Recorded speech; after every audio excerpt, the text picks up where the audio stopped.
porción basal y parabasal, que es lo mismo que se ve en la citología.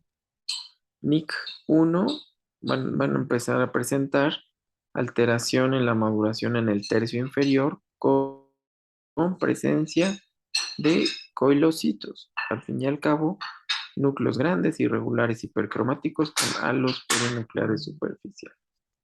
NIC2, las alteraciones en la maduración afectarán los 2/3 inferiores del epitelio. NIC3 afectarán todo el espesor del epitelio. La diferencia, algunos señalan entre NIC3 y carcinoma in situ, es habitualmente una o dos hileras de células. Entonces aquí las células ya pierden la maduración, es decir, todas son del mismo tamaño. Hay mitosis en la porción, habitualmente se queda en la porción basal, pero aquí hay en la porción media y en la porción superficial. Y luego las células también pierden la polaridad, ya no están ordenadas, empiezan a estar desordenadas. El diagnóstico es morfológico, sin embargo hay marcadores de inmunohistoquímica que nos pueden ayudar, o estudios de hibridación in situ, por ejemplo acá, para detectar la presencia o no de virus de papiloma humano por hibridación in situ. El KI67 es un marcador de proliferación celular. Lo normal es que se encuentre en la capa basal, pero cuando tenemos lesión, dependiendo del grado de la lesión, la proliferación empieza a verse por encima del tercio inferior, o sea, hasta incluso todo el espesor. Y la proteína, la P16, habitualmente un control interno es que algunas glándulas endocervicales sí la marquen, pero la marcación cuando se considera positivo, una marcación citoplasmática y nuclear intensa y en bloque se llama así. O sea que un fragmento bastante claro tiene que ser positivo a este marcador. Con este tipo de marcación es un marcador subrogado de virus de papiloma de alto riesgo, que se podrá confirmar con hibridación o con PCR. Pues todos estos nos pueden ayudar, sí nos pueden ayudar. Lo que decíamos, ¿no? Que dependiendo de eso, o sea, dependiendo de la edad y todo eso, las lesiones de bajo grado pueden tener regresión, podrán persistir y muy rara vez progresan a alto grado. Y las de alto grado tienen mayor riesgo de persistencia y de progresión. El tiempo en el cual, o el tiempo a partir de que se adquiere la infección por virus de VPH a generar carcinoma cervicuterino es variable.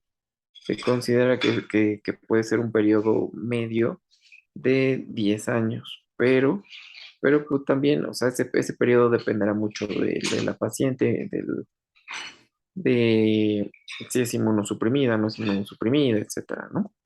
Porque puede ser muy corto.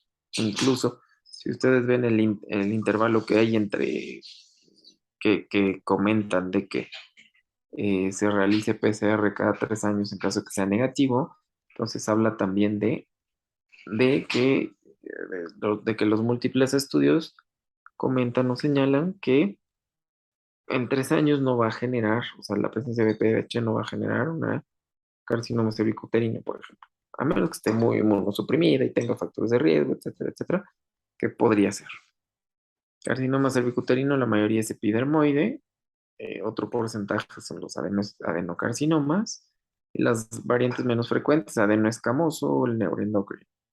Entonces, el neuroendocrino, siempre los neuroendocrinos van a tener peor pronóstico porque proliferan muchísimo. Ejemplos, es un producto de histerectomía este es un rodete vaginal. Entonces el margen quirúrgico en realidad va a ser el rodete vaginal, el cirujano va a quitar un rodete vaginal. Si ustedes ven el cervix está totalmente alterado por una lesión ulcerada, irregular y seguramente al tocarla con sangrado, hemorragia, ¿no? Ahora, otra vez, acá el cuerpo uterino y aquí una lesión que está afectando de manera extensa el cervix, lo destruye, ¿no? O sea, es una lesión de bordes irregulares con zonas de necrosis infriable. Este es otro ejemplo, ya obviamente una paciente que falleció. Aquí está el cuerpo uterino y toda esta región representa el cervix.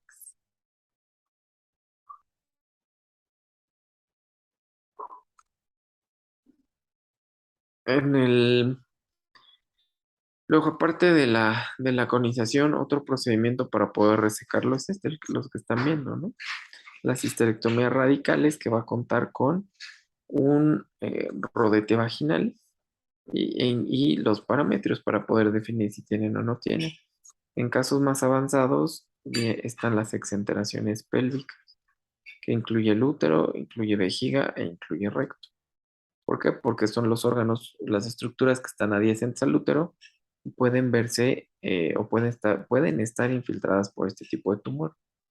Entonces, siempre que un tumor está muy avanzado, primero se le debe administrar tratamiento neoadyuvante y esperar a que reduzca el tamaño del tumor o que se destruya la mayor cantidad de células neoplásicas y después recién realizar la cirugía. Entonces, por acá, este sería el recto, probablemente se encuentre infiltrado, entonces la lesión es muy avanzada. Epidermoide, como en todos lados, van a formar queratina y o van a tener puentes intercelulares, como en cualquier parte, ¿no? Dependiendo del grado de producción o no de queratina y de pleomorfismo nuclear y de todo esto lo podremos gradificar en bien diferenciado, moderadamente diferenciado o poco diferenciado como este caso, ¿no? Pues este caso casi no tiene formación de queratina, las células son pleomórficas, diferentes unas con otras, aquí hay mitosis atípicas, en todo, entonces es un carcinoma epidermoide. Si forma estructuras glandulares como estas, se trata de un carcinoma, más bien dicho, un adenocarcinoma. Tiene una combinación de ambas, un carcinoma adenoescamoso. Hay un grupo pequeño de neoplasias malignas en el cervix que no está relacionada a virus de BPH. Es un porcentaje muy bajo. El ejemplo es el que se denomina adenoma maligno, o adenocarcinoma de mini con desviación mínima, o adenocarcinoma con diferenciación gástrica, que es la última denominación de la OMS. Las pacientes suelen presentar o manifestarse como secreción, abundante secreción viscosa y ya en el estudio de colposcopía y en estudios de imagen va a tener una lesión infiltrante y es de las pocas que no está relacionada a infección por virus de VPH, o sea, P16 y hibridación in situ PCR son negativas. La estadificación del virus del carcinoma cervicouterino cada vez ha presentado modificaciones, sobre todo si en estadios tempranos habrá que medir qué tanto está invadiendo, sobre todo en la parte tanto horizontal, a nivel horizontal, a medida en los casos tempranos, microinvasores o casos tempranos, el pronóstico obviamente es mucho mejor. Los estadios tempranos van a estar limitados al cervix con poca invasión al tejido conectivo que está por debajo del epitelio. A medida que va avanzando la lesión, va, va avanzando la neoplasia, puede afectar, puede extenderse hacia la vagina, puede extenderse hacia los parametrios, puede extenderse ya, al afectar los parametrios genera hidronefrosis y el estadio 4 va a infiltrar recto y va a infiltrar vejiga. Entonces, siempre hay que ver y estudiar y determinar una vez que se identifique este tumor, ver en qué estadio se encuentra, ¿no? Para ver si es candidato a cirugía o a candidato a neoadyuvancia. Ustedes saben todo en la parte ginecológica, la FIGO es, o sea, tanto la AJCC como la FIGO van a determinar el estadio de las neoplasias.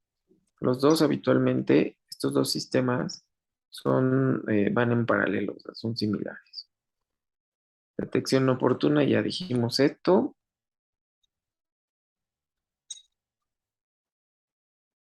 Mm, Ahora, son ejemplos de citologías cervicovaginales. ¿Esta qué les parece?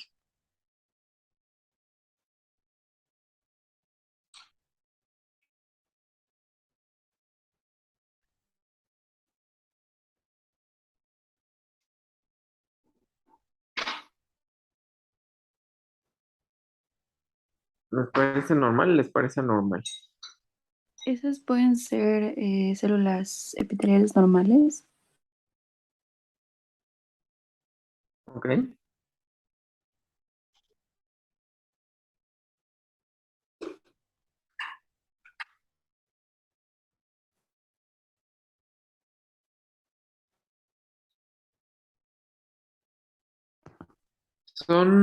Sí, son células, es una citología normal, ¿no? Aquí están las células más superficiales, de hecho son células superficiales que tienen núcleos chiquititos, hipercromáticos, y con Papá Nicolau suelen verse un poco más rojos.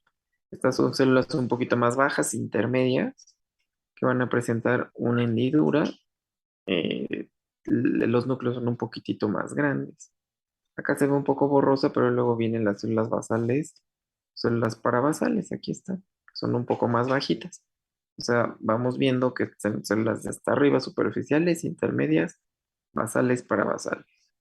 Incluso estas basales parabasales se consideran células también de metaplasia, que al verse en la citología, decimos que sí fue mostrada la zona de transformación.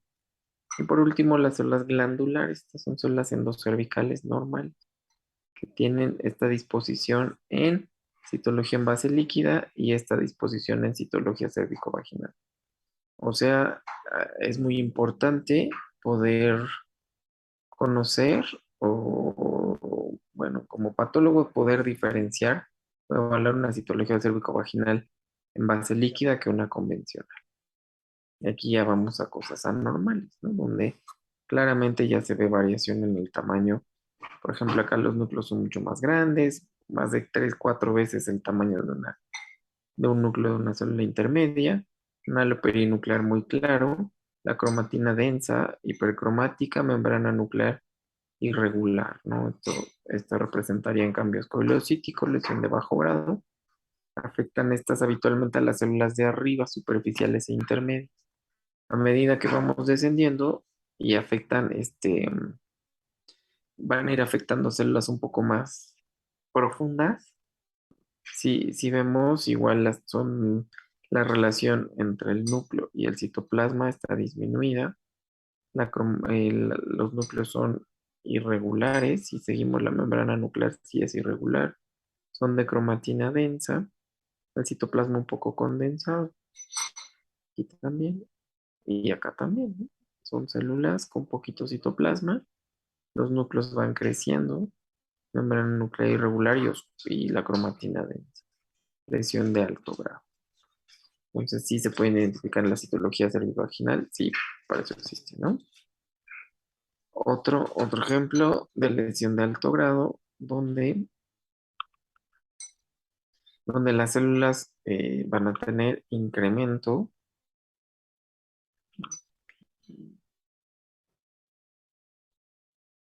La membrana nuclear es irregular, aumento del tamaño de los núcleos, eh, alteración en la relación núcleo-citoplasma, cromatina densa. Y luego es poco frecuente porque en el momento de tomar la muestra de citología cervicovaginal se puede ver esta lesión y tal vez directamente se puede ir a la biopsia. Pero en caso de no ser así, las células, en este caso un ejemplo carcinoma cervicouterino, habitualmente estos van a tener un fondo, todos estos son detritus celular, un fondo hemorrágico, las células de color naranja significa que están queratinizando, núcleos oscuros, hipercromáticos, incluso por aquí parecería una mitosis atípica. Y pueden haber también hallazgos no neoplásicos. ¿Qué diagnóstico tendrían con este?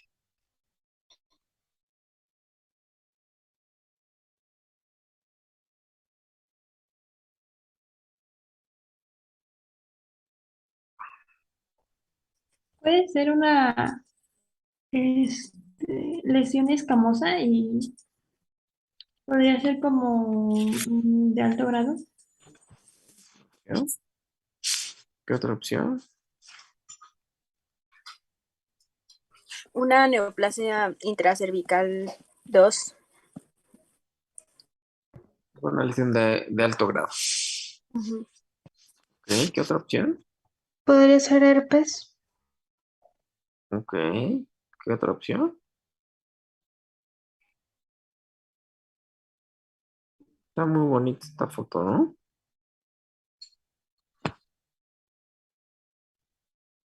Este, esta es una célula, una célula multinucleada, ¿no? Una célula multinucleada. Si ven la cromatina, está dispersa y se pega hacia la parte periférica o sea, tiene cambios citopáticos virales y es un ejemplo de herpes. Entonces también podemos identificar en la citología cervicovaginal herpes o este tipo de microorganismos donde la paciente seguramente llegó probablemente a un control anual, pero con presencia de flujo, con presencia de flujo de color verde, verde y fétido. Entonces estas trico- Bacterias. son tricomonas, tricomoniasis.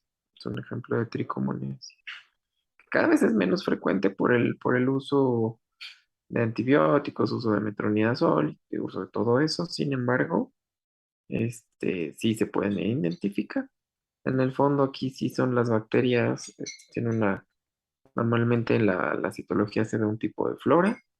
La flora basilar es lo habitual, pero puede haber otro tipo de flora. Y aquí estas están bonitas. Son ejemplos de tricomonas. Y aquí esto está fácil, ¿no? Pueden tener flujo vaginal, eh, de color blanco grisáceo, a veces como aspecto este, ¿de qué? ¿De qué son, no? Un flujo y con prurito. Entonces esto es Cándida. Cándida. cándida, ¿no? Cándida. Estos chiquititos anteriormente se llamaba Torula glabrata, pero se vio que pertenece al mismo género de cándida, o sea, es cándida al fin y al cabo.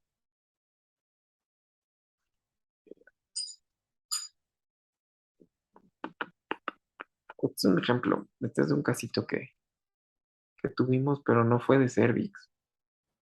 Este, la vacuna, en este caso hablar de la vacuna, la vacuna. ¿Qué saben de la vacuna para VPH?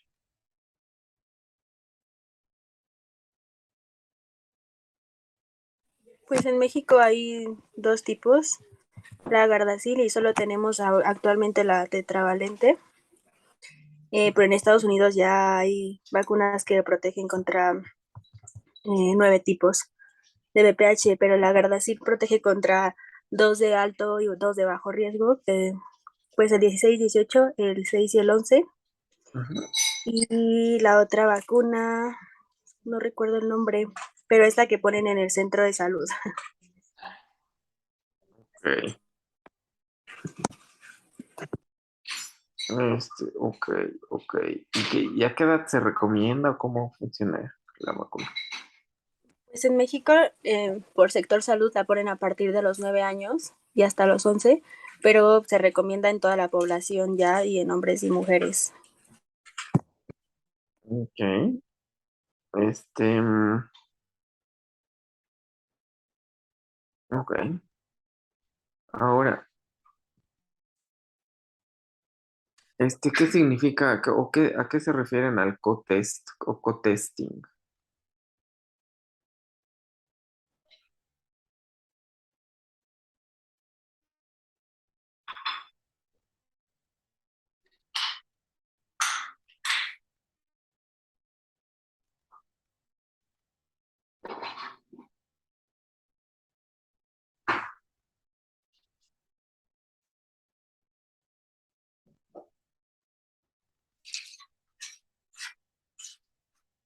Sí saben qué es el co-test, co-testing?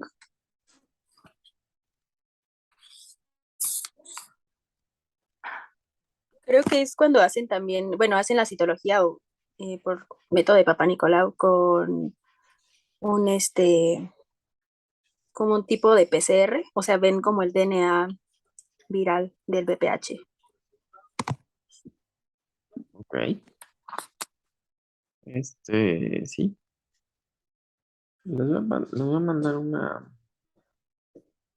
una revisión reciente de todo esto de citología. Una revisión es muy rápido, son los del Colegio Americano de Patólogos, que es distinta a la norma oficial mexicana, pero bueno, de todas maneras es bueno saberlo. A ver, una vez se los va a mandar. Si no, luego se me va a ver.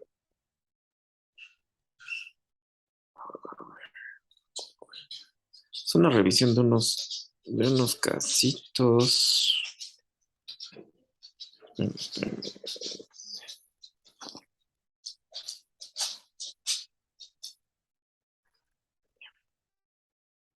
Ya se los mandé.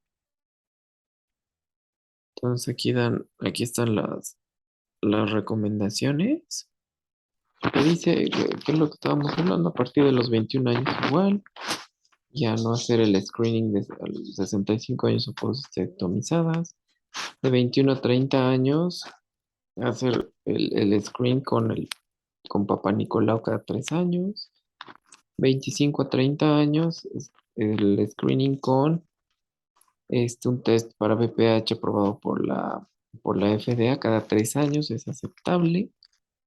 30 a 65 años, screening con igual BPH, algún test para BPH cada 5 años, o sea, PAP más BPH cada 5 años, o PAP solamente cada 3 años, o solamente el estudio de BPH igual cada 3 años, ¿no? O sea, todo este sistema está cambiando. Obviamente en nuestro país la PCR cada vez es más barata, ¿no? Ya no es ya no tiene costos tan elevados.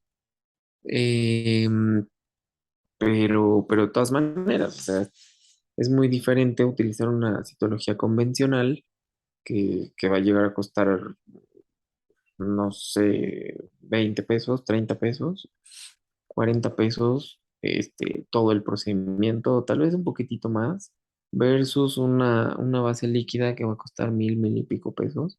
O sea, el costo sí varía mucho más, agregarle una PCR que está entre 2,000, 3,000 pesos, ¿no? Pero de todas maneras, cada vez va siendo más accesible. Ok.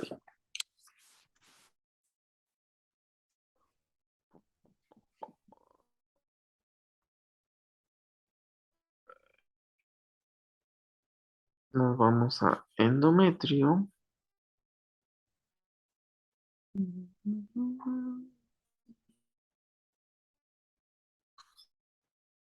La parte de endometrio, entonces, en cuanto a hoy,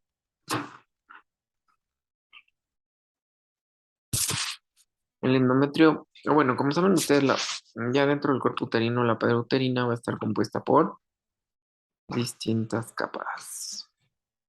Una va a ser el endometrio, otra va a ser el miometrio y por fuera estará el perimetrio, ¿no? La serosa. Ok. El endometrio, cada una de estas partes puede ser lugar o sitio de varias enfermedades. Igualito que en todos los órganos. Enfermedades benignas, no neoplásicas, enfermedades neoplásicas, benignas o malignas. eh, Alteraciones, sobre todo si hablamos de endometrio, alteraciones hormonales que puedan manifestarse de diversas maneras. Lo principal va a ser sangrado uterino anormal o alteraciones en el patrón menstrual. Con eso ya uno va a poder empezar a trabajar con el paciente, ¿no? Determinar primero obviamente todos los datos, todos los antecedentes ginecobstétricos que siempre deben conocerlos, menarca, fecha de última menstruación, cómo son los ciclos, si tiene embarazos o no tiene embarazo, tuvo abortos, que si fue necesario parto vaginal, si se realizó, etcétera, etcétera. O sea, con todos esos antecedentes iban a poder tener un acercamiento, una aproximación hacia el diagnóstico, un abordaje bueno. Ya si van viendo, van detectando alguna desviación en todos estos puntos y en estas preguntas, ya tendrán que estudiar y determinar de dónde proviene el sangrado uterino anormal, ¿no? Como ustedes saben, el endometrio es fluctuante en cuanto a su espesor y configuración. Este, Está la primera fase, la fase proliferativa, y luego está la fase secretora. Y después de la fase secretora está la fase menstrual. De inicio, en la fase proliferativa, va a haber mucho estímulo estrogénico. Las glándulas empiezan a proliferar y empiezan a presentar mitosis porque necesitan, ahora sí que regenerarse. Luego empieza después de que existe la ovulación. Aquí está los primeros días, ¿no? Los primeros días, hasta la fase proliferativa, hasta la ovulación, empieza a haber secreción de progesterona y empiezan a haber cambios tanto en el epitelio glandular como en el estroma. En toda la fase proliferativa, las glándulas son tubulares rectas, mismo que el estroma.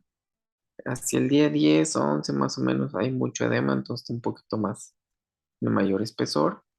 Ocurre la ovulación, se sintetiza progesterona y las glándulas se hacen más irregulares, empiezan a tener vacuolas subnucleares, es decir, el endometrio se empieza a preparar por si existe la,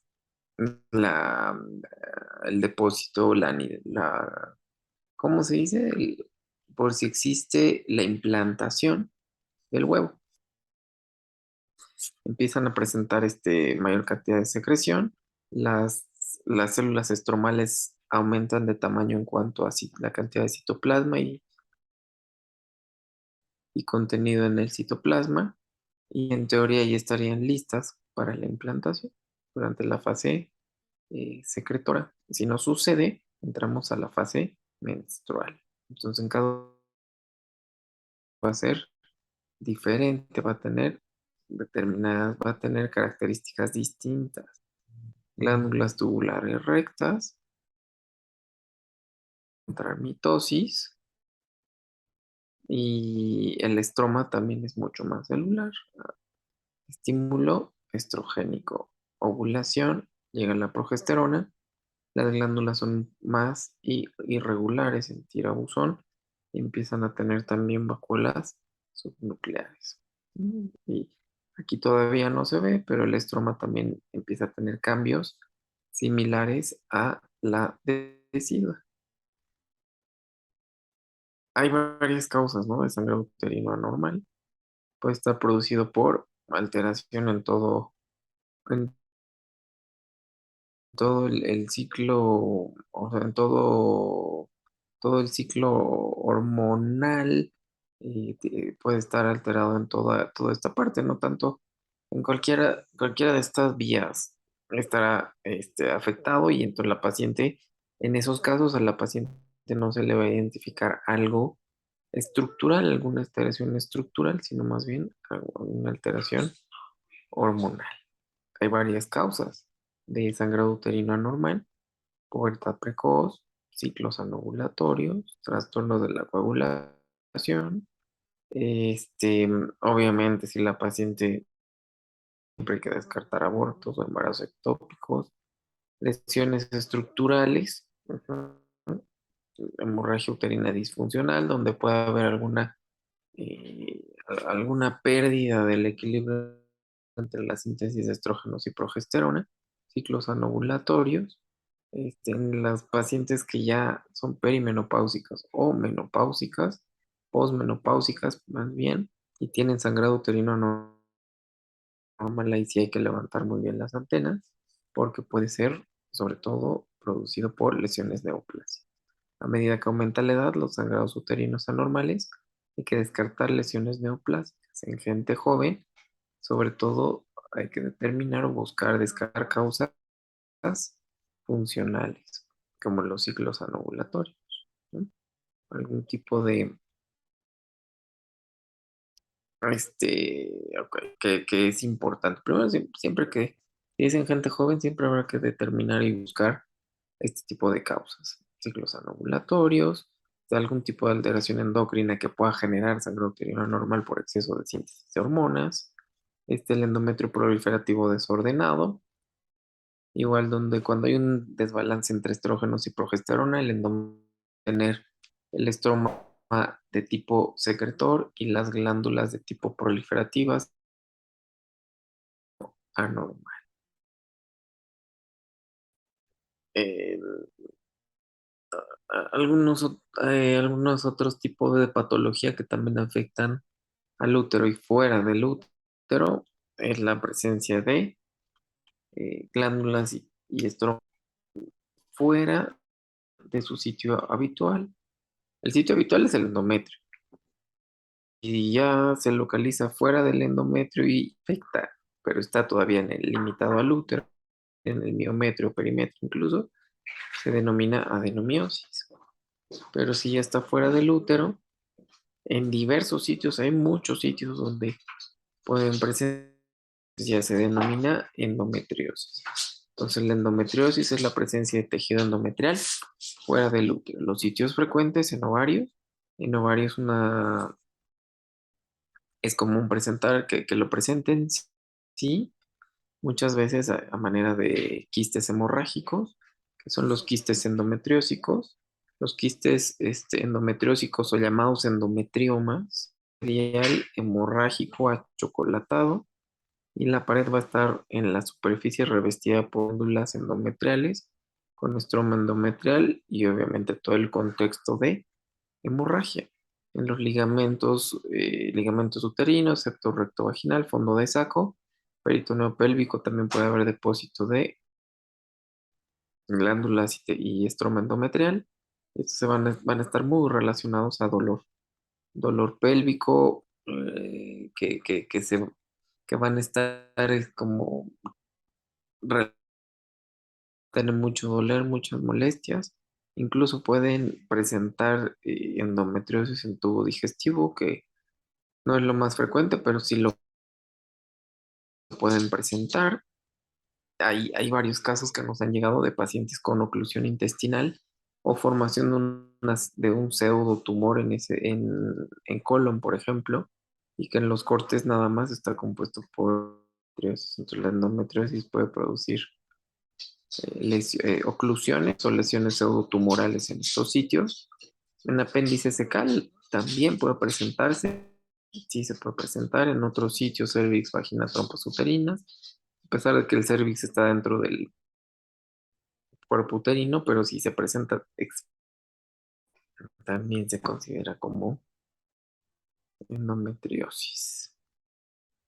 Eh, Otra característica también, pacientes a los que se les ha realizado de un determinado tiempo pueden presentar incremento de volumen en la cicatriz de la cesárea, en la cicatriz cutánea de tejidos blandos y se manifiestan así con dolor, un poquito de dolor en el sitio, incomodidad a la palpación de una lesión nodular o irregular sea en el plano muscular o en el plano un poco más superficial y estos representan sitios o depósitos de tejido endometrial en estos lugares, que luego es algo que puede pasar. 10% de las mujeres con endometriosis se asocia a infertilidad, dismenorrea, dispareunia, dolor pélvico, sobre todo dolor.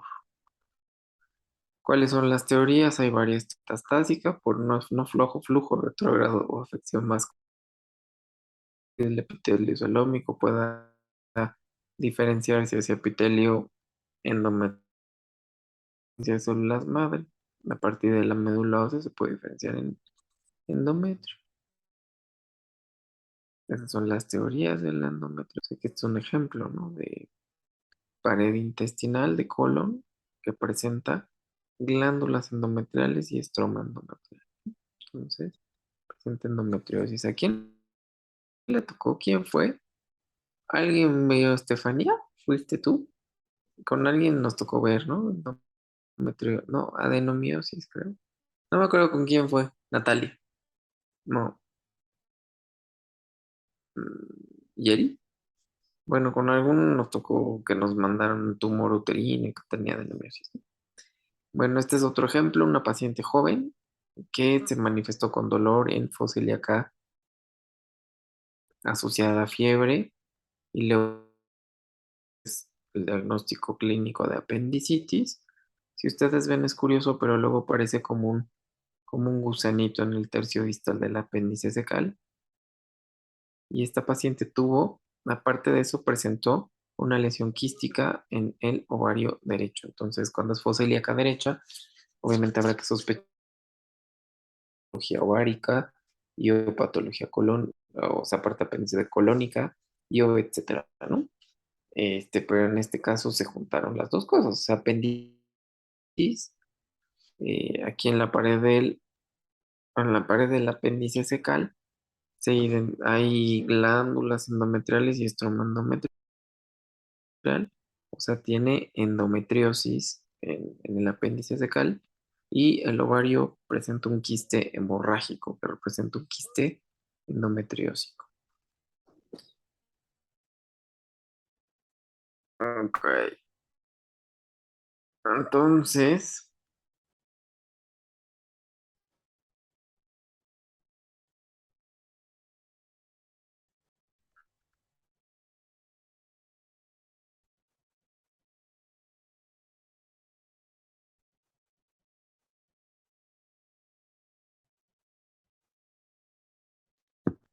la patogénesis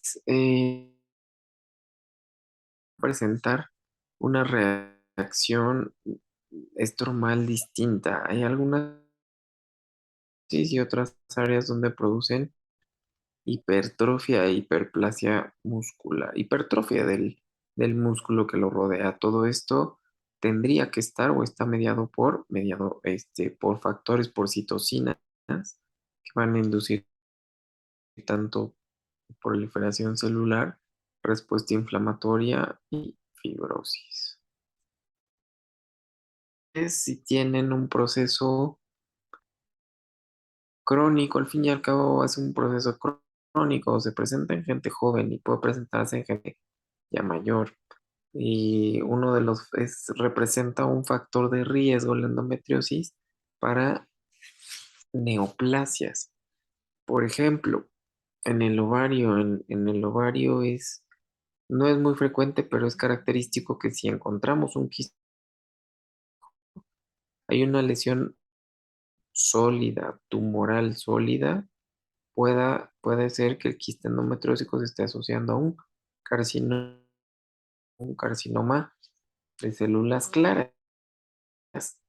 El de células claras es agresivo, no es de mal pronóstico, como sucede en el de células claras del endometrio. Entonces, aquí, este es el útero. ¿Qué diagnóstico tienen acá?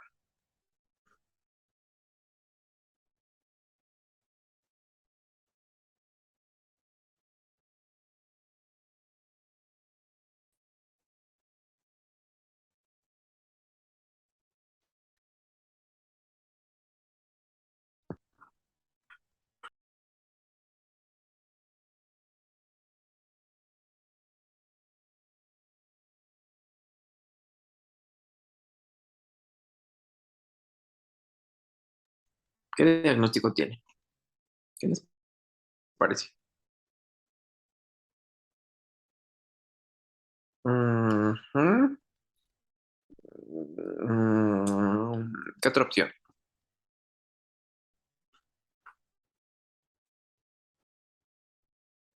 Aquí está bueno, es el útero, ¿no? Aquí está el cervix, un conducto endocervical, cavidad uterina, miometrio, perimetrio.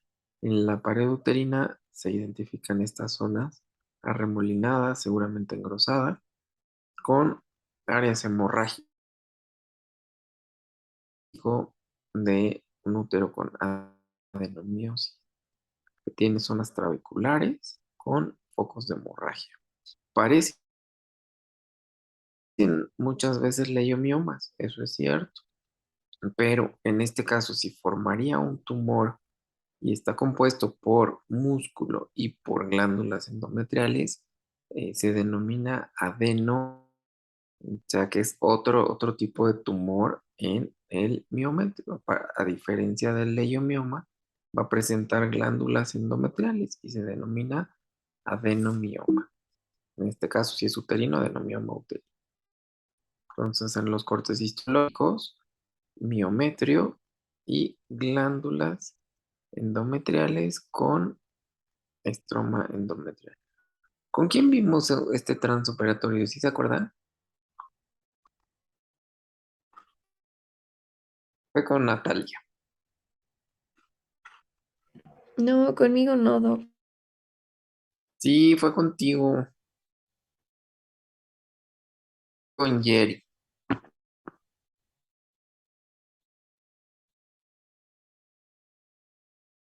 Sí, creo que sí. Entonces, otro tipo de lesiones que también pueden ocurrir en el endometrio, siendo benignas, son los pólipos endometriales. Como cualquier tipo de pólipo, es una elevación en este caso del endometrio. Puede ser pequeña o puede ocupar toda la cavidad endometrial. Que lo importante que va a producir su manifestación va a ser sangrado uterino anormal. Puede asociarse o no a uso de tamoxifeno, o sea, en pacientes con cáncer de mama que luego presenten pólipos endometriales y estos suelen ser bastante grandes. Estos pólipos, la idea es que deben estudiarse siempre el 100% de los mismos. ¿Por qué? Porque pueden asociarse a zonas o pueden presentar zonas de o carcinoma endometrial. Entonces, siempre deben ser estudiados al 100%, em, sobre todo en pacientes posmenopáusicas, ¿no? Bien, para descartar zonas neoplásicas malignas.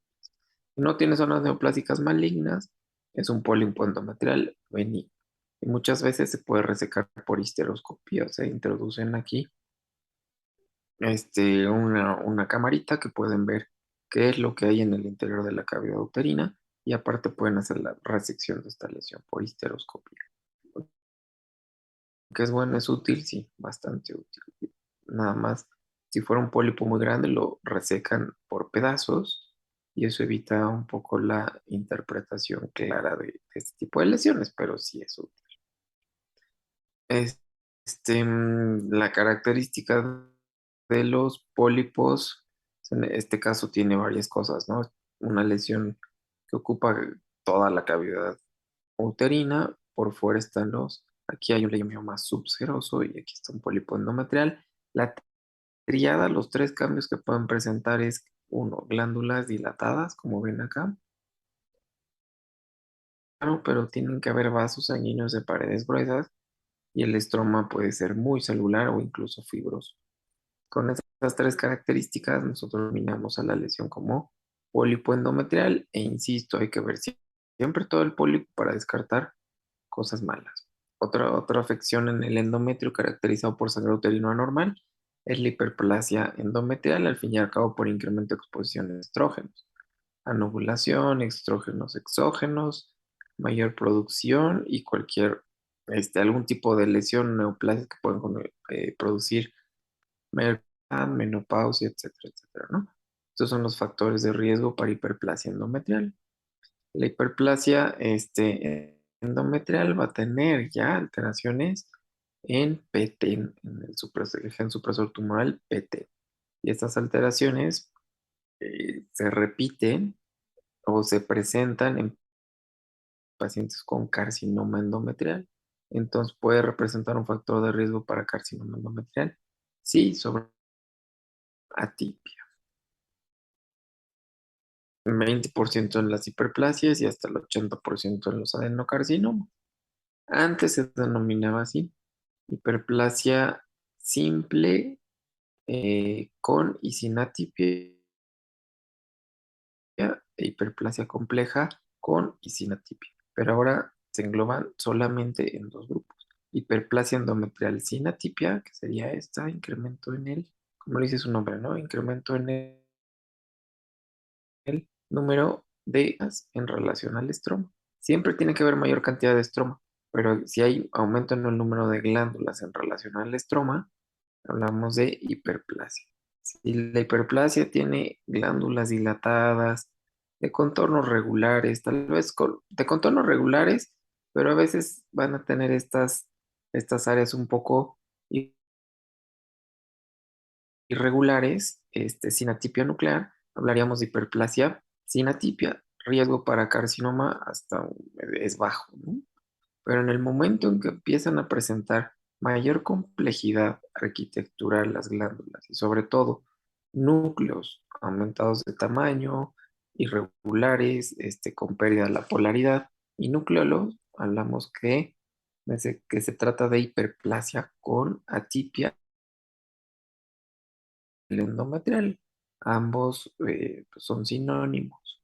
Este sí tiene un riesgo mayor de producir o de dar lugar a adenocarcinoma.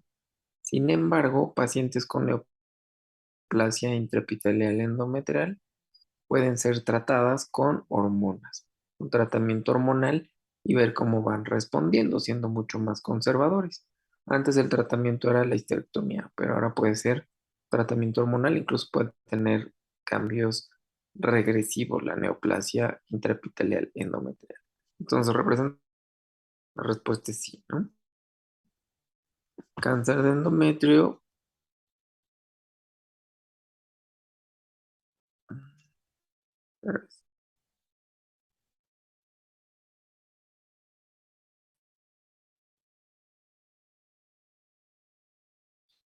7% de las cáncer en mujeres se manifiesta con sangrado uterino anormal, sobre todo en mujeres posmenopáusicas.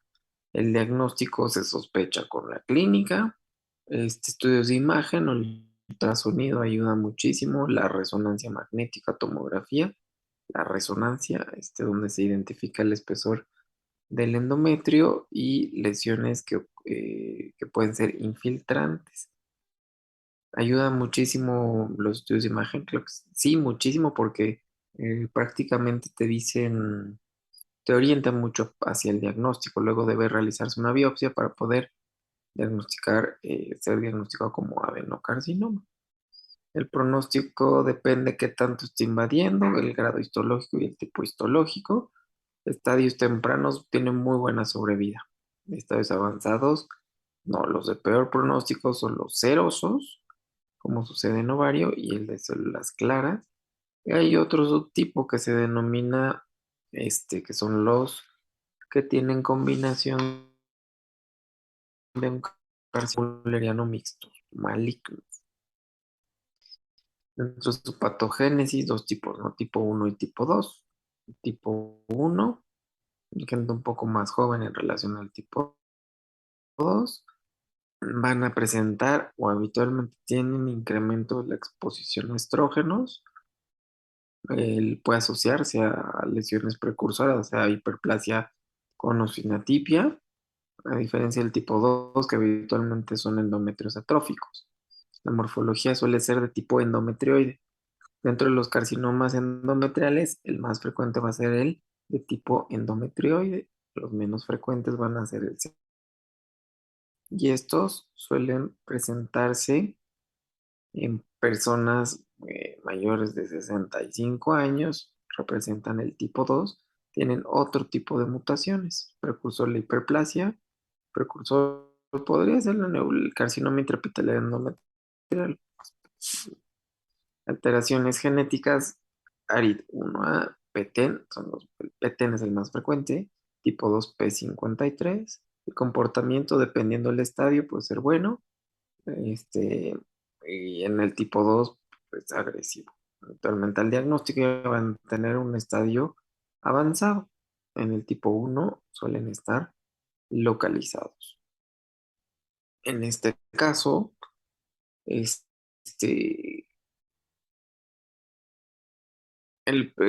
una vez que se realiza la biopsia de endometrio, se hace el diagnóstico de adenocarcinoma, habrá que definir qué grado es. El grado se determina por la cantidad de glándulas bien formadas que tiene, más las zonas donde tiene menor cantidad de glándulas, o sea, las áreas sólidas. Mientras mayor cantidad de áreas sólidas, es mayor el grado. Y mientras mayor sea el grado, obviamente el comportamiento es peor.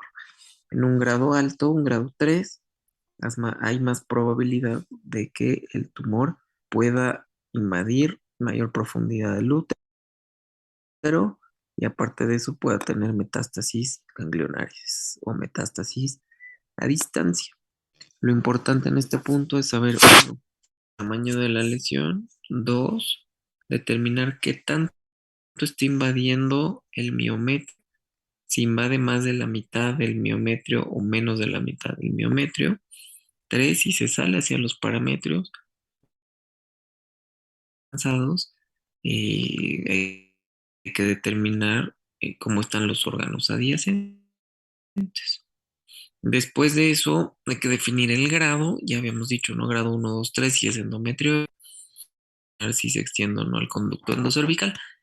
Todas estas cosas que les digo, todos estos detalles son los que se solicitan en el estudio transoperatorio. Cuando el oncólogo o ginecólogo o gineco-oncólogo está ante un carcinoma endometrial, este, nosotros debemos darle ese tipo de respuestas. Si se trata de un grado 3 del 50% del miometrio, a la paciente se debe realizar linfadenectomía, pélvica, sí se tiene que hacer. En caso de que sea menor la invasión y en caso de que tenga un grado 2 pequeño, no invada el endocérvix o los parametrios, podría realizarse el ganglio centinela en endometrio. Se utiliza el verde de indocianina que se administra al cervix y luego se tiene que explorar para buscar ganglio centinela, determinar si está o no está positivo. Aquí está un ejemplo de la cavidad uterina. Está ocupada por esta lesión exofítica. Si ven, está con áreas sólidas, forman estructuras glandulares. Aquí empiezan a presentar mayor cantidad de áreas sólidas. Y aquí prácticamente todo está sólido. Entonces, dependiendo de eso, será el grado histológico. El tipo 2 del carcinoma seroso suele formar papilas, o sea, un centro fibrovascular con células pleomórficas y estas van a ser positivas en mm, más del 80-90% de las células van a ser positivas a P53. Cuando hay esta marcación intensa P53, nosotros ya inmediatamente debemos sospechar que se trata de un tipo 2 y seguramente un carcinoma seroso, porque el endometrioide no suele presentar demarcación de P53. Hay varios subtipos histológicos, es el endometrioide, ya el seroso, Hay una clasificación molecular del carcinoma de importancia, por ejemplo, lo que les decía de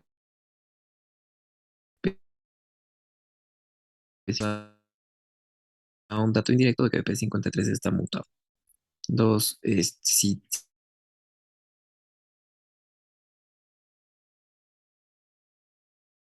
si hay marcadores de inestabilidad microsatélite, estaríamos hablando de un probable síndrome de Lynch, que es otra vía. Otro es de la mutación del gen poli y estos subtipos me van a definir los Nosotros en realidad, al menos en el hospital, vamos a hacer los marcadores de inestabilidad, pero por el momento no le hacemos entra OPOL, que entra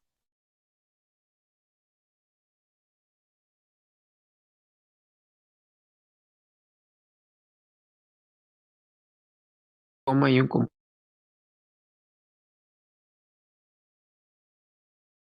componente epitelial de alto grado. Estos tumores diagnóstico y lo que está alrededor son de muy mal pronóstico. Otros tumores, el adenosarcoma, ujú, que son glándulas normales y estroma neoplásico, lesiones estromales propiamente dicha del endometrio, que son normales, como por ejemplo que parece un leiomioma, pero está compuesto por puro estroma endometrial, son nódulos estromales, o su contraparte, los sarcomas del estroma endometrial, donde hay mucha proliferación de células estromales y obviamente van a presentar, son monótonas entre sí, pero empiezan a presentar mitosis e infiltran la pared uterina. Con esos datos ya llamamos sarcoma del estroma endometrial. Otro tipo de lesiones en pared uterina, los leiomiomas o tumores de músculo liso, son los más comunes. Pueden ser asintomáticos, tener sangrado uterino anormal por compresión o alteraciones en la micción, porque ocupa espacio, tener infertilidad, generar infertilidad, producir dolor en las pacientes. Dependiendo del tamaño de la lesión, el embarazo empieza a crecer por efecto hormonal y puede ser un factor de riesgo para abortos. Ahora, los leiomiomas, de acuerdo a su localización, se podrán clasificar. Los que están cerca del endometrio serán submucosos, los que están en el espesor de la pared intramurales y los que están hacia afuera, subserosos. Subserosos producirán dolor. Submucosos pueden producir sangrado uterino anormal, pueden producir abortos o riesgo de aborto o aborto recurrente. Los intramurales, si son pequeñitos, no producen nada. Si son grandes, pueden producir dolor. Entonces, las células musculares lisas, fusiformes, mucho citoplasma eosinófilo y sin tres características que si las vemos, ya lo podemos considerar como algo maligno. Esas tres características son necrosis, las flechitas señalan las mitosis y el pleomorfismo. Si tenemos estas tres características, el diagnóstico es de leiomiosarcoma uterino. Entonces, este es otro ejemplo. Miren, una de las características que lo veíamos en neoplasias, que los bordes, si comparamos los bordes de un leiomioma, son bordes bastante definidos, no infiltran la pared uterina. Y si comparamos con el leiomiosarcoma, los bordes son poco definidos e infiltran la pared uterina. Aparte de todos los criterios, aquí hay necrosis, mitosis atípicas, pleomorfismo. Los leiomiosarcomas luego son bastante bravos y pueden dar metástasis a- por vía hematógena. Ok.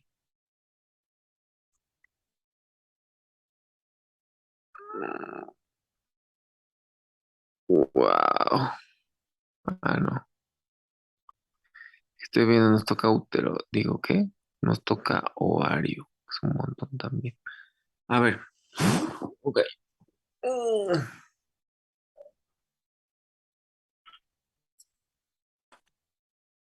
Un break de 2 minutos.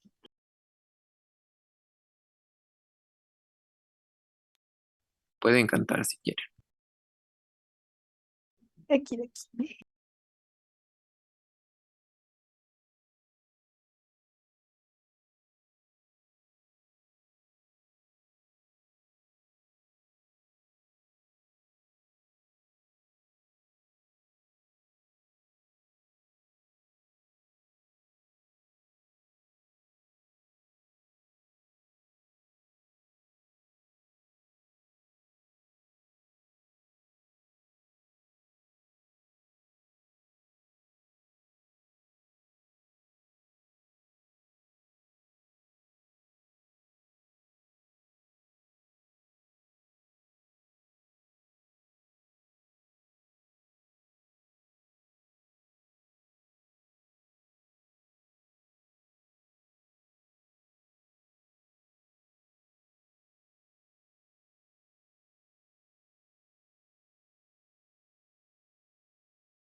No.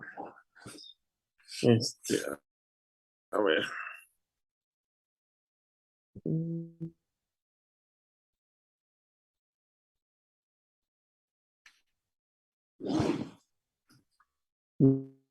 Vamos a ver los tumores ováricos. Ustedes saben, en el ovario está la parte de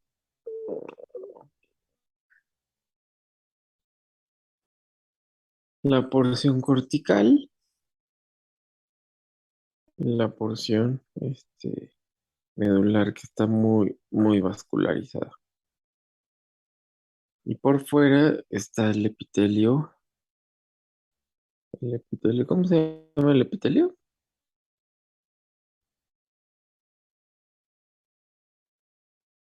Epitelio. Ubico. Ujú. Se- Este, aquí están los folículos y los distintos elementos que podamos ver, como también los cuerpos blancos, cuerpos lúteos. Cada uno de estos elementos, cada una de estas estructuras, aparte están separadas por células estromales, ¿no? Células estromales que soportan todas las estructuras, todos los elementos de un ovario normal. En cada una de estas estructuras y elementos también se pueden producir diversas patologías. Por ejemplo, en ocasiones el epitelio superficial lo que puede hacer es tener invaginaciones y al tener invaginaciones generar lesiones quísticas. Dos, un cuerpo lúteo puede dilatarse, tener degeneración quística y mostrar zonas de hemorragia.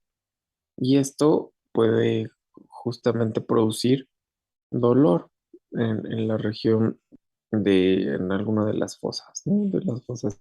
Cuerpo blanco también puede ser quística y manifestarse como una lesión que ocupa espacio. Los folículos también pueden presentar dilatación.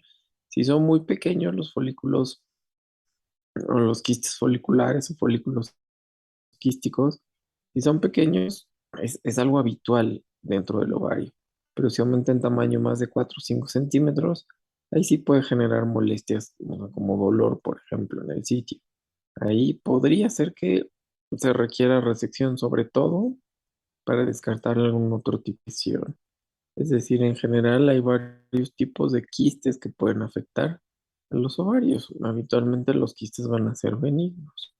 Los quistes, ejemplos, quistes foliculares, o folículos quísticos, algunos de 1 centímetro, llamarlos quistes foliculares, menos de 1 centímetro, folículos quísticos. Si no generan ningún tipo de molestia a los pacientes, se podrán mantener en vigilancia o en observación. Los ovarios poliquísticos, el síndrome de Stein-Leventhal, 3-6% de los casos. Hay varios quistes como ven aquí en la fotito, varios quistes en la región cortical asociados a oligomenorrea. Estos pacientes van a tener habitualmente obesidad, hirsutismo, mismo enopulación.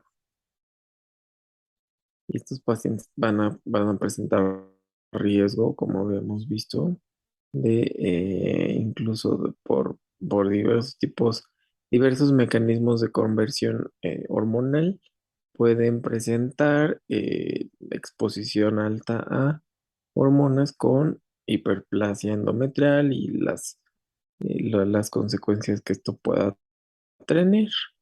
Este es un ejemplo de un quiste. Igual la paciente presentó dolor en fosa ilíaca derecha y entran todos los diagnósticos diferenciales de fosa ilíaca derecha, pero vieron que el ovario tenía una lesión hemorrágica. Al ver una lesión hemorrágica, uno de los primeros puntos que se debe descartar sería el quiste endometriósico, ¿no? Un quiste hemorrágico, quiste endometriósico. Pero no es el único quiste hemorrágico en ovario. También puede estar un quiste folicular que tenga hemorragia, un cistadenoma que tenga hemorragia, o esto, que es un cuerpo lúteo quístico y hemorrágico. Toda esta parte de acá representa el cuerpo lúteo que tiene degeneración quística y zonas de hemorragia. Es una lesión benigna, al fin y al cabo, Este puede generar sintomatología. Al generar sintomatología, obviamente, con la cirugía podrá resolverse.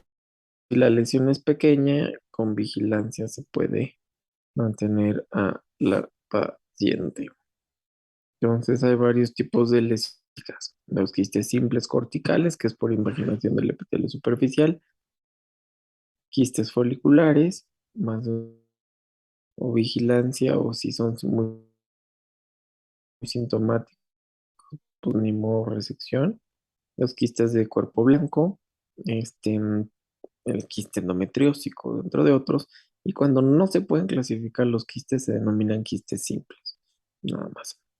Ahora, y hablando de la parte neoplásica, habitualmente los tumores o se van a clasificar dependiendo el sitio o el tipo de célula de donde se origine.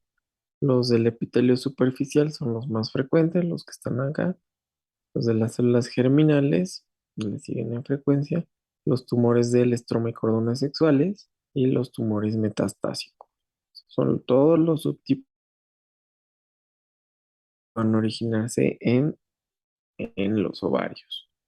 La mayor parte son benignos, 80% presentan gente joven. Este, pueden ser funcionales o no. Se podrá manifestar con dolor en el sitio, síntomas compresivos si son muy grandes, hasta que algunos suelen ser productores de hormona.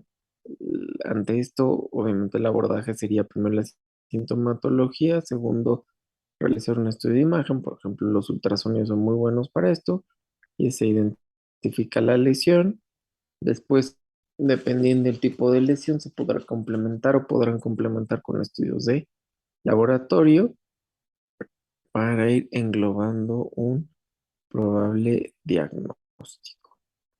Entonces, el epitelio superficial, 65-70%, 90% los tumores malignos en ovario, edad de presentación de 20 años para arriba, y los subtipos, el- están los tumores serosos, tumores mucinosos, endometrioides, de células claras, el tumor de Brenner. De los germinales están, igual en gente joven, teratoma, que es uno de los más frecuentes, una de las lesiones quísticas más frecuentes, el disgerminoma, que es su contraparte del seminoma del testículo, tumor de senos endodérmicos, coriocarcinoma, tumor del estroma y cordones sexuales, uno de los más frecuentes va a ser el fibroma, después los tumores de células de la granulosa, tumores de células de Sertoli y Leydig. Las metástasis dependerá, ¿no? Dependerá habitualmente cuando son lesiones metastásicas en ovario, suelen ser bilaterales, es decir, si hay dos tumores en ovario y son tumores pequeños, menos de 10 centímetros, se deberá considerar como primera posibilidad que se traten de metástasis. Entonces son todos estos los tumores de ovario. De los de epitelio superficial, tenemos ulceroso, mucinoso, endometrioide. Todos estos, si son benignos, habitualmente son quísticos. Entonces representan los cistadenomas. Si el cistadenoma está revestido por epitelio de tipo tubárico, corresponde seroso. Si el cistadenoma está recubierto por un epitelio con secreción con glándulas o más bien dicho células productoras de moco o de mucina, se denomina cistadenoma mucinoso. En ocasiones, este componente quístico puede asociarse a zonas sólidas benignas. Entonces, eso se denomina cistadenofibroma. O si es netamente sólida, adenofibroma. Después de la contraparte benigna está la parte maligna, ¿no? Y hablamos del carcinoma seroso de ovario, el carcinoma mucinoso de ovario, carcinoma endometrioide de ovario. Pueden ser sólido quístico. Y por último, hay un grupo, como nos gusta complicarnos, hay un grupo intermedio, que son los tumores, los borderline o los limítrofes, que pueden ser también serosos, mucinosos o endométricos. O sea, en resumen, están las lesiones benignas, que habitualmente son cistadenas, sobre todo esos dos. El, el maligno, que sería carcinoma y aceroso, mucinoso endometrioide, y los limítrofes, tumor limítrofe, seroso, tumor limítrofe, mucinoso, tumor limítrofe, endometrioide. Los serosos, el epitelio suele ser similar al de la salpinge, 30% de los tumores, 50% de los del epitelio superficial habitualmente son benignos. Este, de todos los tumores de ovario, el más frecuente es el carcinoma seroso. Y este tipo de lesión, el seroso va a tener o va a generar elevación del CA 125. La paciente puede tener ascitis y diseminación por vía transcelómica, ¿no? Que es lo característico de los tumores, sobre todo de los serosos de ovario. Factores de riesgo son poco claros. Puede ser que estén asociados a mutaciones de BRCA, que es frecuente, y también un ejemplo clásico de una perlino que resecó las glándulas, se hizo una mastectomía profiláctica, una salpingofarectomía bilateral igual profiláctica, porque tiene mutaciones en BRCA. Riesgo, los ceros de alto grado luego se comportan muy mal. Y estos de alto grado suelen presentar igual sobreexpresión como en el endometrio de P53, sobreexpresión de P53 o ausencia de P53, un tipo nulo.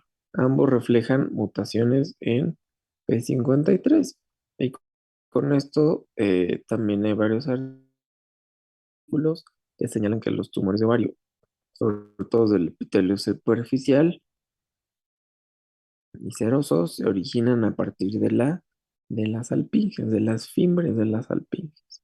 En las fimbres de las alpinges se puede encontrar el carcinoma intraepitelial seroso tubárico, y a partir de este se considera que ese puede ser el sitio primario o más el sitio de origen, y después afectar a los ovarios. Son ejemplos: una lesión quística y está seccionada y está todo plegada, pero aquí es importante ver tanto en un tumor de ovario en la superficie externa, que se encuentre lisa, que no tenga nódulos y otro tipo de lesiones, y la superficie interna. De la superficie interna, que igual es lisa. Si vemos el epitelio de revestimiento, similar al epitelio tubárico, a pesar de que tiene hemorragia, no representa un quiste endometriósico, sino más bien un cistadenoma seroso. Este también ya les habrá mostrado en algún momento. Esta es una lesión, un cistadenoma también, pero en este caso tenía mucha cantidad de moco y revestimiento epitelial, combinado con un teratoma, que pueden haber lesiones combinadas. Otro ejemplo, una lesión quística en ovario, superficie interna lisa, excepto con esta zona sólida, que forma como un arbolito. Entonces, este es un ejemplo de cistadenoma por las papilas papilar seroso, pero sigue siendo benigno. Este es un ejemplo, ¿no? donde ya es diferente. Normal, lo que siempre hay que estudiar, determinar el ovario, otra vez la superficie externa que esté íntegra, que no tenga lesiones sólidas, y ya, la superficie interna, en caso de un quiste, ver que no tenga muchas áreas, que no tenga áreas sólidas o áreas papilares, porque ahí ya empieza el problema. O sea, de ahí empieza, puede ser desde un carcinoma hasta una lesión limítrofe. Las lesiones limítrofes suelen presentar como estructuras papilares, varias estructuras papilares, como se ven acá, que están fusionadas, pero no van a infiltrar. Ese es el criterio principal para llamarlo carcinoma, que las células neoplásicas infiltren el estroma ovárico. Si no infiltran el estroma ovárico y son complejas, como se ven acá, corresponde a un tumor seroso, un tumor limítrofe. Tumor limítrofe, tumor borderline seroso, que puede también estar solamente en la parte externa, pero si ya vemos en el interior áreas sólidas más áreas papilares, que seguramente haciendo los cortes va a invadir el estroma ovárico, se tratará de un carcinoma. Entonces acá el epitelio es cúbico cilíndrico simple, puede presentar algunas papilas, pero en el momento en que empiezan a tener estratificación de los núcleos, esta es una imagen a manera de cabeza de medusa, este, con papilas ya más complejas. Entonces este es un ejemplo de un tumor seroso limítrofe. El tumor seroso limítrofe, el comportamiento puede ser que se comporte como una lesión benigna, pero también puede presentar depósito de estas mismas células en el epiplón, en el peritoneo, y se puede comportar de manera agresiva. Ahora, es importante señalar que el tratamiento puede ser mucho más conservador que un tumor limítrofe en gente posmenopáusica. ¿Por qué? Porque en las personas posmenopáusicas pues, ya no habría mucho problema, o sea, aparte de la cirugía, el hecho de poder resecar toda la lesión. Y en gente joven siempre se deberá preservar por ejemplo, no realizarle la histerectomía. En el momento en que uno dice carcinoma de ovario, el tratamiento es histerectomía radical, salpingofarectomía bilateral o mentectomía, un muestreo del peritoneo, tanto en las correderas pélvicas y en el peritoneo subdiafragmático muchas veces. Y luego puede o no puede ser que se evalúen los ganglios linfáticos, la rutina de ovario. Entonces, en posmenopáusicos, el tratamiento es ese. En gente joven con limítrofe es tal vez resecar solamente el ovario y mantenerlo en vigilancia para ver que la enfermedad no progrese. Es un ejemplo, una mujer de 55 años con tumor de ovario de 11 centímetros por 12 centímetros. Esto ya es al corte, áreas de superficie lisa y una lesión nodular. Al corte, si ustedes ven la lesión, tiene áreas sólidas y áreas lisas, ¿no? Áreas lisas quísticas. Al ver una zona sólida con la edad de la paciente, la tensión al corte forma como áreas sólidas, estructuras sólidas papilares. Y este de acá es un ejemplo de un carcinoma seroso de alto grado de ovario. Un carcinoma seroso, en el momento que se hace el diagnóstico, se debe realizar la rutina de ovario. Este es otro ejemplo, este está un poquito más grande que el anterior. Igual, una paciente está un poco mayor, 60 y pico años, con ascitis, dolor en celíaca izquierda, niveles elevados de CA 125, que es un dato que es muy útil dentro de la evaluación de los tumores de ovario. El poder evaluar los marcadores tumorales, de los más importantes, depende mucho la edad.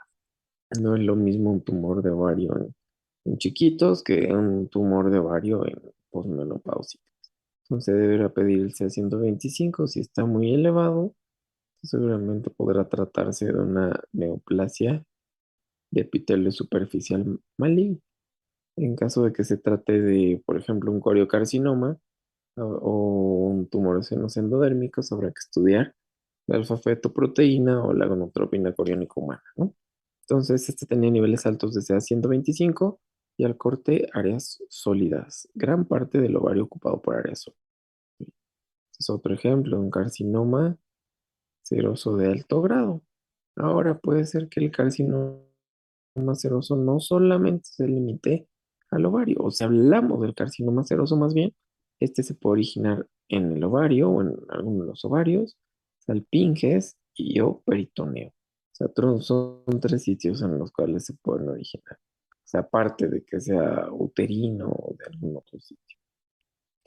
Y este es un ejemplo de, justamente aquí están los ovarios, ya les había mostrado esta foto en algún momento, donde la luz de las alpinges está ocupada por células neoplásicas malignas, ambas alpinges. Es un ejemplo de un carcinoma seroso de alto grado en salpinges.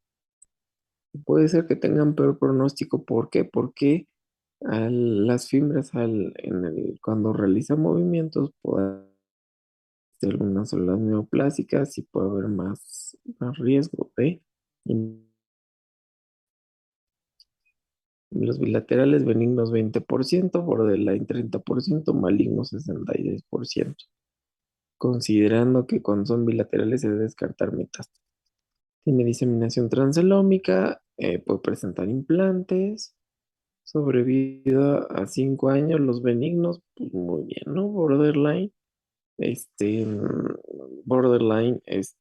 tienen buen pronóstico, los malignos tienen, dependiendo del estadio, dependerá de ellos el pronóstico. Los mucinosos son complicados. ¿Por qué? Porque muchas veces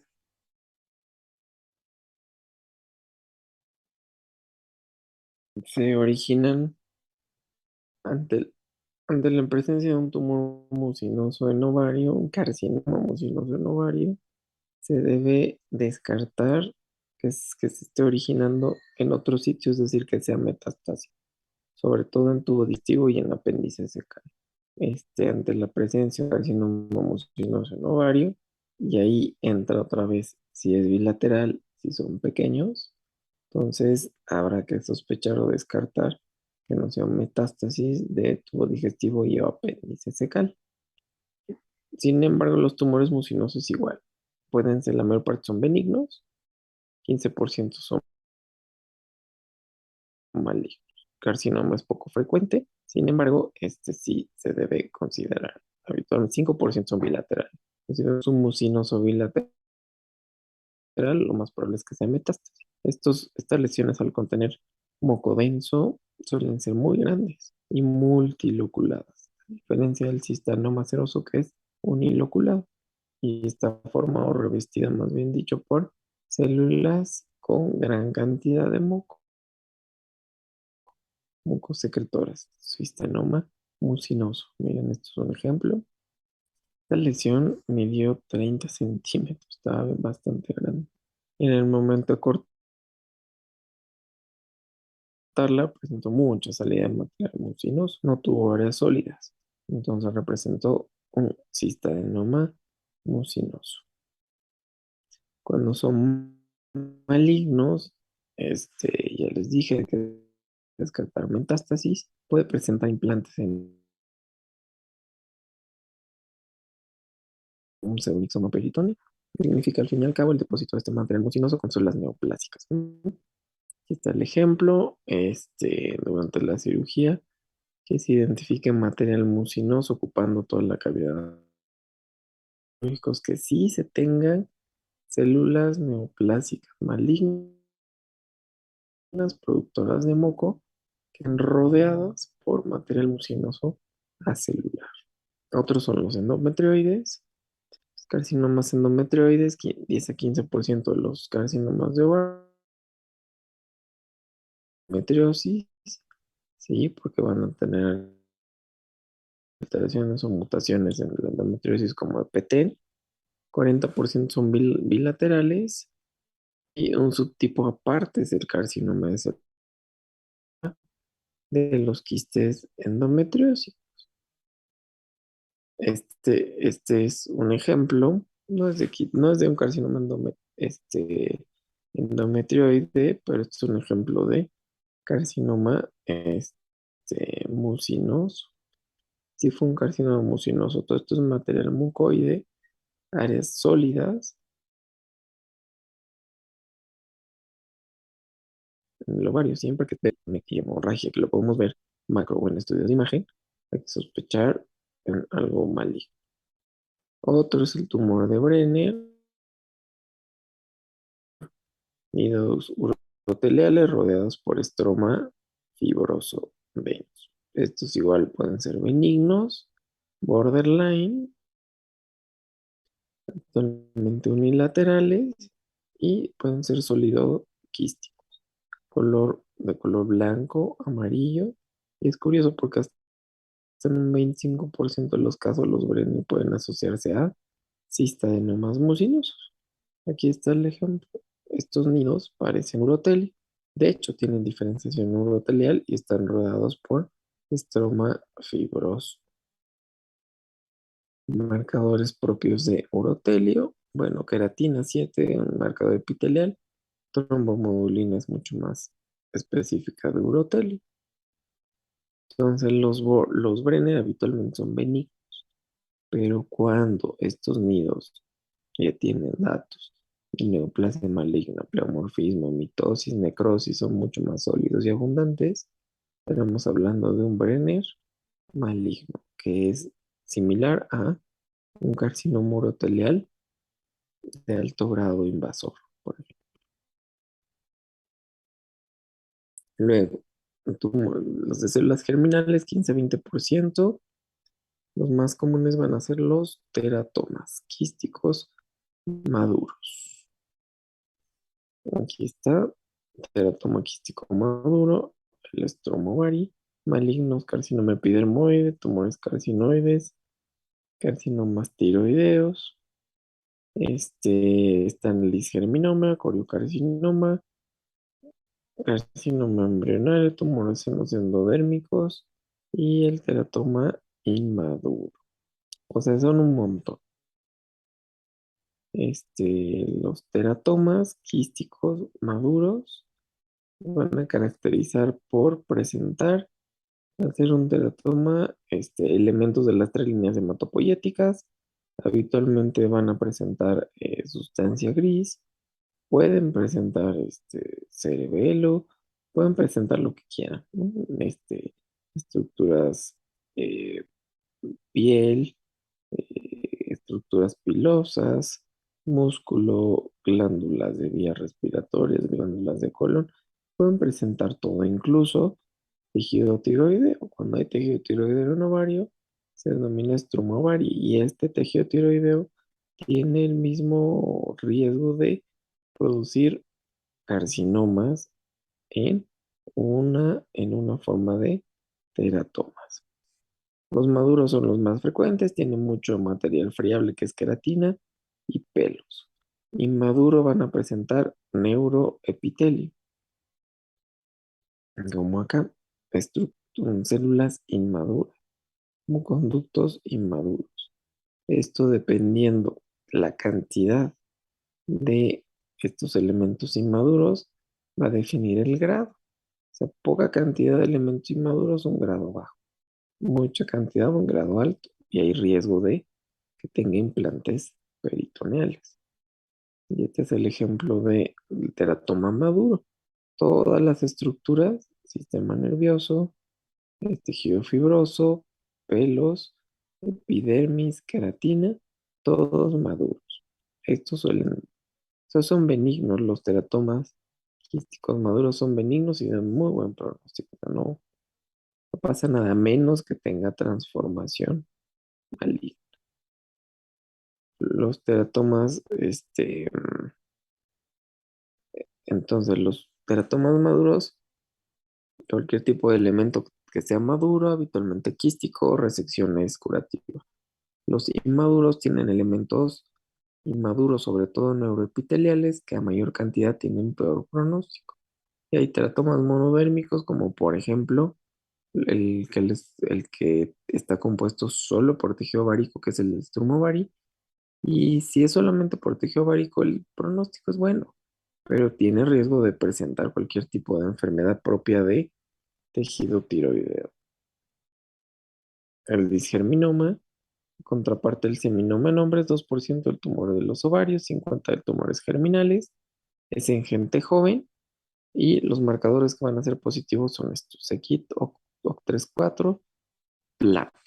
Incluso un marcador serológico, el PLAP, podría ayudar. Como en el seminoma se caracteriza por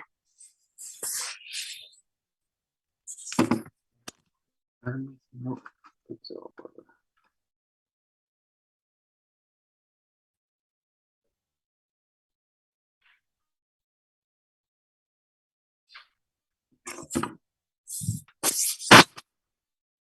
van a presentar, tienen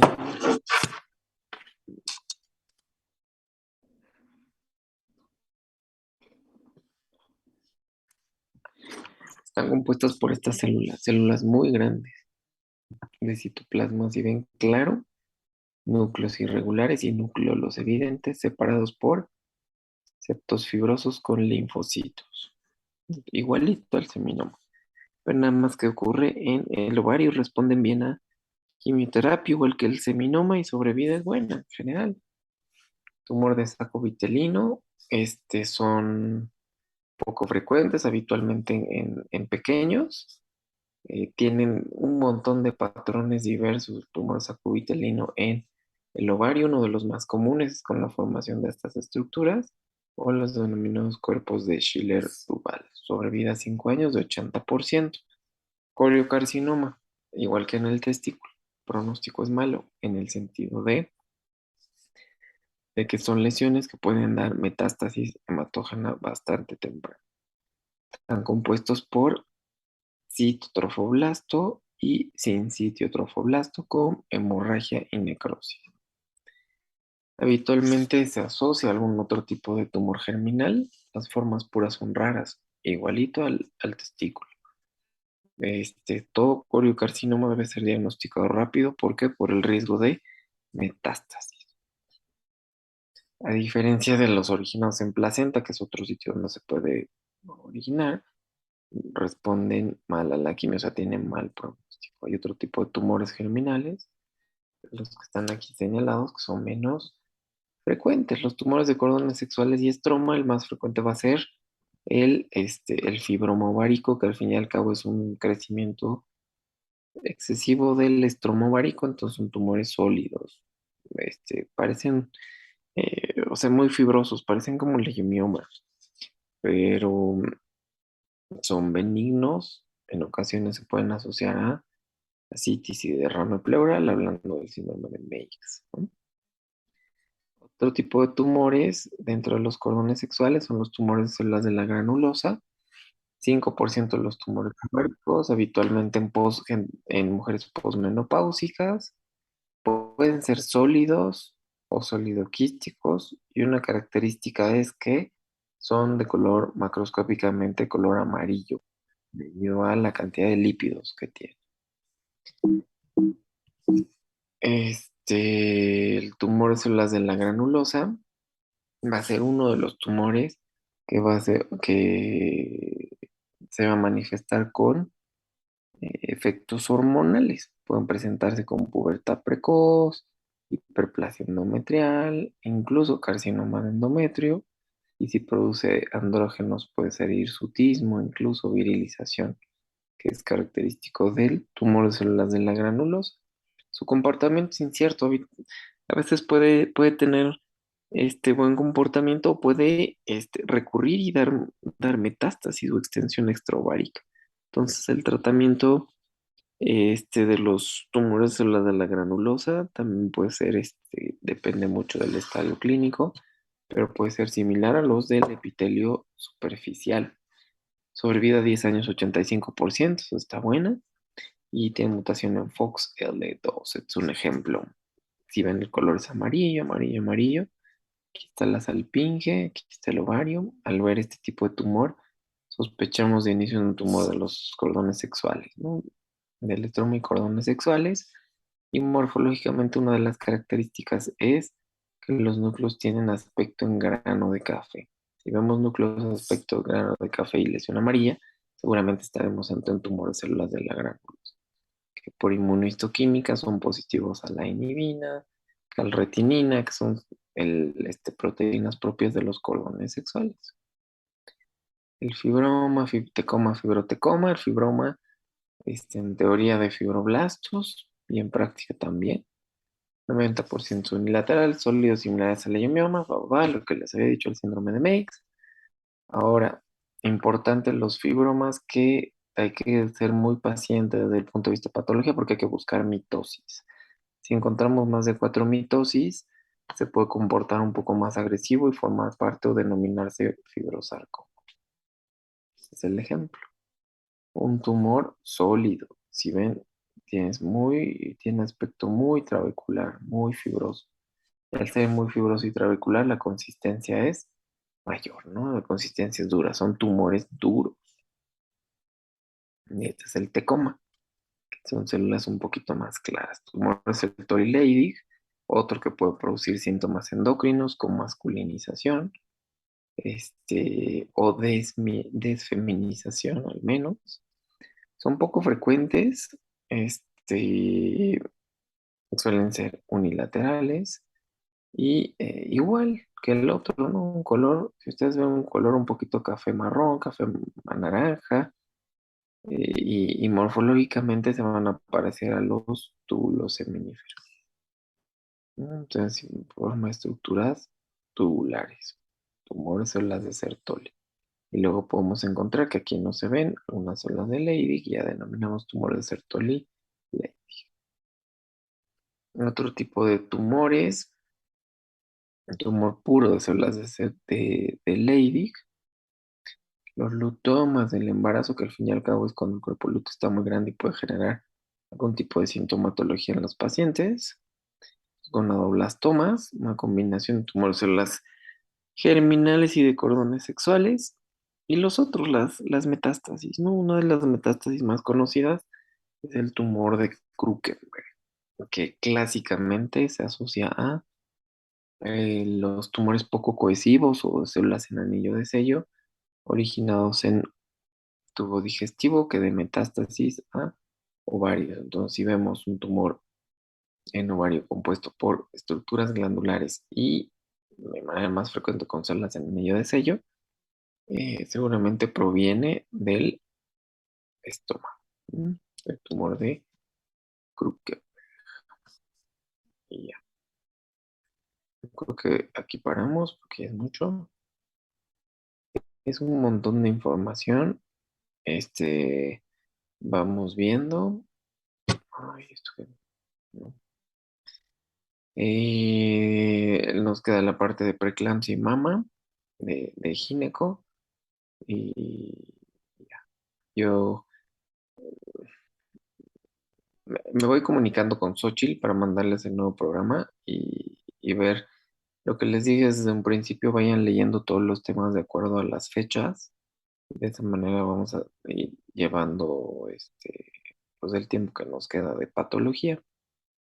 En teoría ya deberíamos, o sea, ya deberían cubrir la parte de lectura de pato, casi todo, bueno, no, parte del programa.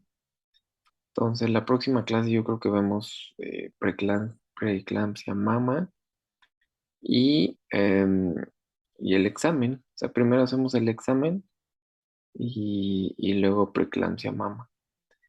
Ya vieron que sus exámenes están muy bajitos, entonces ahora vamos a, con fines de que suban su promedio, porque sus promedios están bastante bajos, voy a intentar hacer exámenes un poquito más cortos, ¿ok? Más cortos para que vayan subiendo sus promedios.